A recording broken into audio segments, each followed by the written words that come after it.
Homeopathy डॉक्टरांना ॲलोपॅथीचा सराव करण्यास दिलेल्या परवानगी विरोधात आज डॉक्टरांचा संप आहे। इंडियन मेडिकल असोसिएशन आणि महाराष्ट्र सीनियर रेसिडेंट डॉक्टर असोसिएशननं हा संप पुकारलाय। यांच्याबरोबर आता केंद्रीय माड आणि बीएमसी माड सुद्धा संपामध्ये सहभागी झालेत। जे हॉस्पिटल आणि संभाजीनगरासह राज्यभर हा संप सुरू आहे। संप काळात सरकारी रुग्णालयातील बाह्य रुग्ण विभाग हा बंद ठेवण्यात आला, तरी सुद्धा अत्यावश्यक सेवा मात्र सुरू ठेवण्याचा निर्णय संघटनांनी घेतलाय। तर जळगावमधल्या 2500 डॉक्टरांनी या संपात सहभाग घेतलाय। मेडिकल हब म्हणून ओळखलं असलेल्या जळगावमधले हजारो डॉक्टर आज संपावर गेल्यानं वैद्यकीय सेवेवर याचा मोठा परिणाम झालाय। ठाणे जिल्ह्यात सुद्धा राज्यव्यापी आंदोलनाला ठाणे डॉक्टरांचं समर्थन मिळालंय। तर आज राज्यभरातील डॉक्टरांचा संप आहे। जळगाव मधले सुद्धा डॉक्टर सहभागी झाले। ठिकठिकाणी राज्यभरातील डॉक्टर्स संपावर गेलेत। मुंबई, संभाजीनगर, जळगाव त्याचबरोबर ठाणे या ठिकाणचे आपण दृश्य पाहतोय।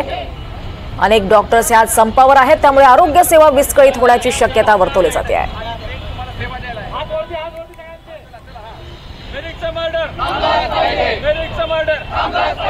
दरम्यान जळगावातील स्थितीचा आढावा घेतला आमचे प्रतिनिधी मंगेश जोशी यांनी।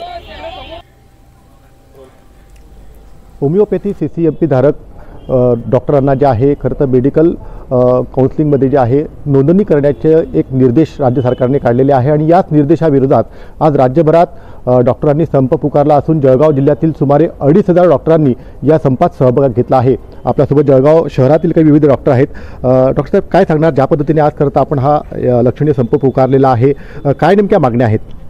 आमच्या मागण्या ह्याच आहेत की सीसीएमपी कोर्स केल्यानंतर त्यांना एमएमसीमध्ये रजिस्ट्रेशन नको, त्यांचं सेपरेट जे काही होमिओपॅथिक काउन्सिल आहे त्यातर्फे त्यांनी रजिस्ट्रेशन करून घ्यावं आणि त्यांनी तशी प्रॅक्टिस करावी। त्यांच्या प्रॅक्टिसला किंवा त्यांच्या नॉलेजला आमचं ऑब्जेक्शन नाही।